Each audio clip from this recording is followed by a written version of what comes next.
Hey, happy Monday. I trust that you are having a grand and glorious day. So, last week, I think it was Thursday or Friday, I began to celebrate my leader, the founder of John Melvin University, David Angeron. And I began to write down some of the leadership traits that he possesses and displays and celebrates on a daily basis. I came up with 10 obvious, ongoing traits or habits that he daily puts into place and practices. And I wanted to do a video series to encourage leaders out there who aren't experiencing the change in their organization or their family or their body or their group as quickly as they would like. So David Angeron, the founder of John Melvin University, that I get to work with and rub shoulders with every day, there are times when change or progress doesn't come as quickly as he would like, or as I would like, or as we would like, but he continues to keep on keeping on. And I think it's worthy. I think those traits, those action steps that he puts into place, they are worthy of celebrating and using as an example to encourage any leader that feels like, man, I'm going to throw up my hands. Why do I put myself through this? I don't want to do this anymore. And so I've given you four action steps already. Today we're going to do two more, and then obviously we'll do two tomorrow and two Wednesday, and then we'll call it quit. So if you want to see the first two videos, you'll be able to click on right up here. You'll be able to click on a link. It'll take you to my leadership page and you'll be able to catch up. There's some really cool practical steps in this that I think could be an encouragement to you if you want to be a lifelong learner, which is the key to every success in life. And so let's go with action step number 5 and number 6 today. Action step number 5 is this: man, you've got to refuse to get discouraged. You got to guard your heart, you got to guard your mind, you got to surround yourself with the right people when progress feels like it's coming at a snail's pace. Refuse to get discouraged. The Bible verse that I want to highlight is Joshua 1:9. It is a very well known text used all the time, but it's appropriate today if you are a leader who is feeling discouraged. God says, be strong and courageous. God says through Joshua, be strong and courageous. Do not be afraid. Do not be discouraged, for the Lord your God will be with you wherever you go. David celebrates that. I am celebrating that. I want you as a leader to celebrate that. Do not be discouraged, for the Lord your God will be with you wherever you go. Discouragement, this is really good. So write this down, get it on tape, keep it somewhere where you can refer to it. But discouragement steals perspective. It is so true. I've seen it happen time and time again. Discouragement steals perspective. It's the enemy of perseverance. It's the silent assassin of long term leadership. When you refuse to internalize discouragement, you then protect the vision and you protect your team and you protect your own soul. Leaders are not fearless. We're people, okay? Leaders are not fearless. They simply refuse to let the fear of discouragement drive the bus. Now, I love this illustration. It's basic, but it's so good.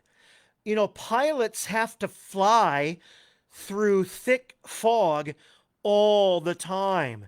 And when they can't see diddly squat in front of them because of the fog in the air, they rely on their instruments, not their feelings, because feelings are unreliable.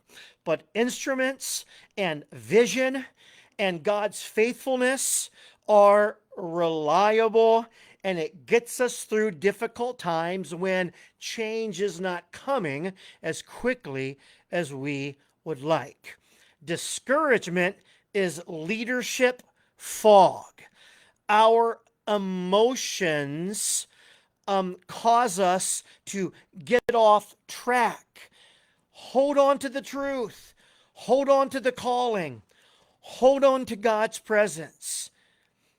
No matter what the fog might say, know that God is present and He has called you and I to accomplish the great task ahead of us. Serena Williams has a great quote.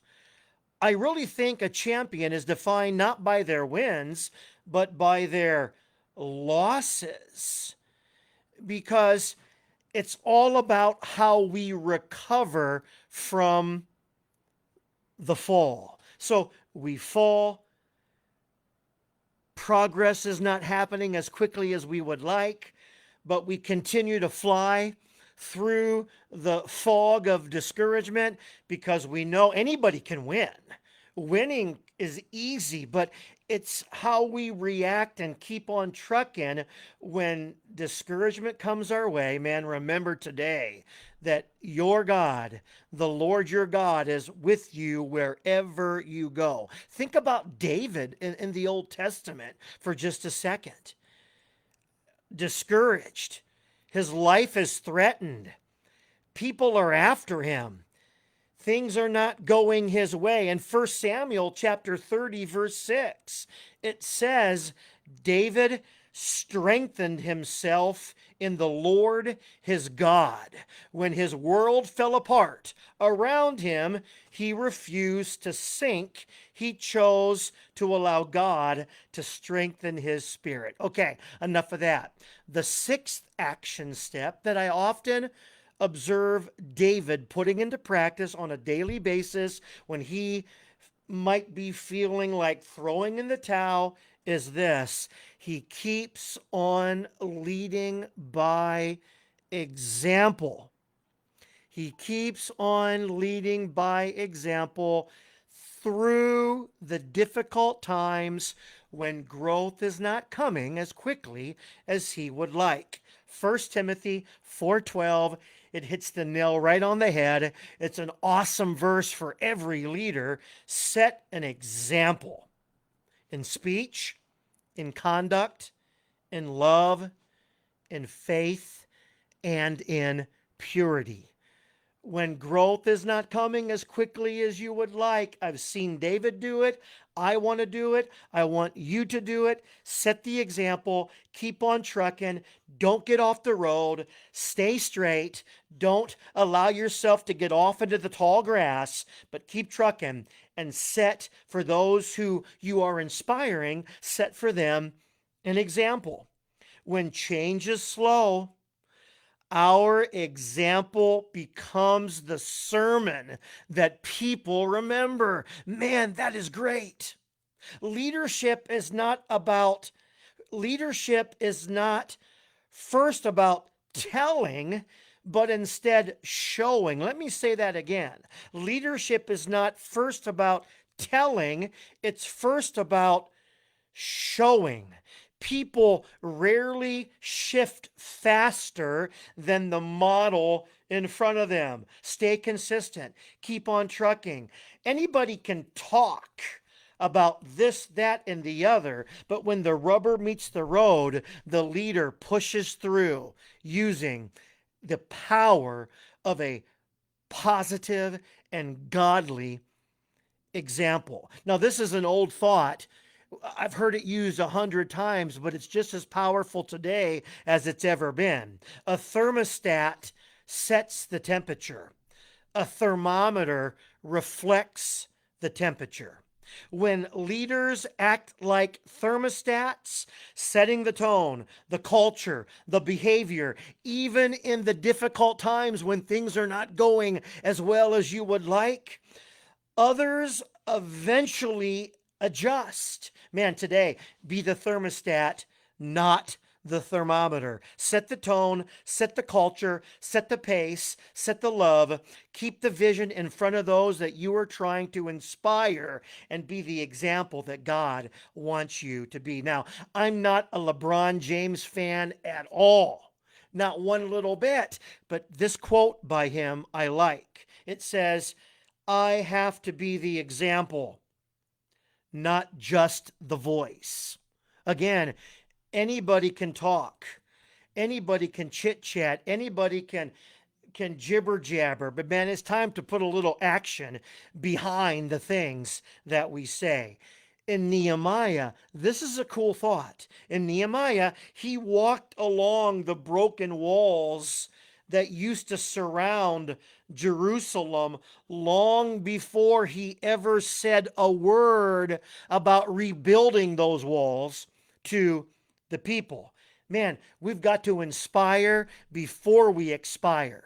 We've got to not just talk about it, but we've got to put stuff into action and set the example and then say, hey, follow me as I follow Christ. Today, be the leader that God is calling you to be.